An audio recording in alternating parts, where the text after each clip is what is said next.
বিশ্ব এতদিন জানতো পৃথিবীতে খেপাটা নেতা যদি কেউ থাকে সে হলো উত্তর কোরিয়ার প্রেসিডেন্ট কিম জং উন। কিন্তু বিশ্ব নতুন করে আরেক খেপাটে নেতাকে চিনতে যাচ্ছে, তিনি হলেন ডোনাল্ড ট্রাম্প।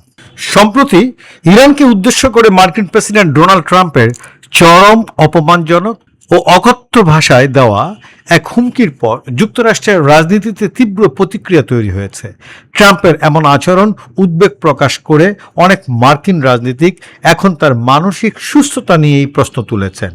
অত্যন্ত আক্রমণাত্মক ভাষায় তিনি লেখেন, হারামির দল, হরমুজ প্রণালী খুলে দাও, না হলে নরক যন্ত্রণা ভোগ করতে হবে, শুধু দেখো কি হয়। সাবেক কট্টর ট্রাম্প সমর্থক এবং বর্তমানে তার কড়া সমালোচক মার্জরি টেলর গ্রিন এক বিস্ফোরক মন্তব্য করেছেন। তিনি বলেছেন, ট্রাম্প প্রশাসনের যেসব কর্মকর্তা নিজেদের খ্রিস্টান বলে দাবি করেন তাদের সবার উচিত অবিলম্বে ঈশ্বরের কাছে ক্ষমা চাওয়া। প্রেসিডেন্ট ট্রাম্পের সাম্প্রতিক কর্মকাণ্ডকে পাগলামি আখ্যা দিয়ে গ্রিন আরও বলেন, এই পরিস্থিতি নিয়ন্ত্রণে প্রশাসনের কর্মকর্তাদের এখনই হস্তক্ষেপ করা উচিত। ট্রাম্পের একসময় ঘনিষ্ঠ এই মিত্রের এমন কঠোর অবস্থান এখন মার্কিন রাজনীতিতে নতুন আলোচনার জন্ম দিয়েছে। এদিকে রাশিয়া এক বিবৃতিতে যুক্তরাষ্ট্রকে ইরানের প্রতি আলটিমেটামের ভাষা পরিহারের আহ্বান জানিয়েছে। ইরানের সঙ্গে চলমান উত্তেজনা নিরসনে যুক্তরাষ্ট্রকে আলটিমেটাম বা হুমকির ভাষা পরিহার করার আহ্বান জানিয়েছে রাশিয়া। মস্কোর পক্ষ থেকে বলা হয়েছে, সংঘাত না বাড়িয়ে ওয়াশিংটনের উচিত আলোচনার টেবিলে ফিরে আসা। রুশ পররাষ্ট্র মন্ত্রণালয় জানিয়েছে, পররাষ্ট্রমন্ত্রী সার্গেই ল্যাভরভ ইরানের পররাষ্ট্রমন্ত্রী আব্বাস আরাকচির সঙ্গে টেলিফোনে কথা বলেছেন।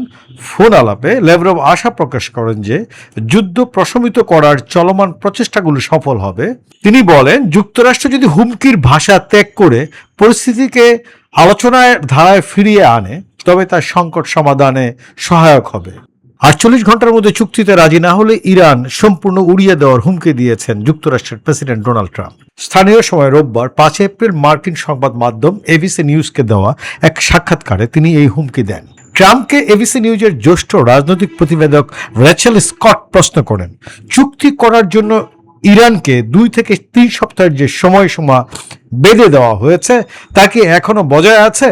এমন প্রশ্নের জবাবে ট্রাম্প এই হুমকি দেন। ট্রাম্প বলেন, এটি কয়েক সপ্তাহ নয়, কয়েকদিন হওয়া উচিত। ইরান তছনছ হয়ে গেছে, একেবারে তছনছ। প্রতিদিন তা আরো খারাপের দিকে যাবে। ট্রাম্প বলেন, প্রতিদিন ইরানের আরো বেশি সেতু নির্মাণ করতে হবে, আরো বিদ্যুৎ কেন্দ্র বানাতে হবে, সবকিছু নতুন নতুন তৈরি করতে হবে। এর আগে কোনো দেশ এভাবে মার খায়নি। ইরানের বেসামরিক অবকাঠামো লক্ষ্যবস্তু করা এবং এর পরিণাম নিয়ে বড় ধরনের উদ্বেগ তৈরি হয়েছে। এমন এক পরিস্থিতিতে ট্রাম্প এই হুমকি দেন। হরমুজ প্রণালী খুলে দিতে গত কয়েক সপ্তাহ ইরানকে বেশ কয়েকবার আলটিমেটাম বা সময় বেঁধে দিয়েছেন ট্রাম্প। অন্যথায় তিনি দেশটির বিদ্যুৎ কেন্দ্র সহ গুরুত্বপূর্ণ অবকাঠামোতে হামলার হুমকি দিয়েছেন। রোববার এবিসি নিউজকে দেওয়া সাক্ষাৎকার দেওয়ার আগে সামাজিক যোগাযোগ মাধ্যমে এক পোস্টে ট্রাম্প হরমুজ প্রণালী খুলে দিতে ইরানের প্রতি সুনির্দিষ্ট একটি নতুন সময়সীমা বেঁধে পোস্টে তিনি লেখেন, মঙ্গলবার পূর্ব উপকূলীয় সময় রাত 8টা, অর্থাৎ তেহরানের সময় বুধবার মধ্যরাত।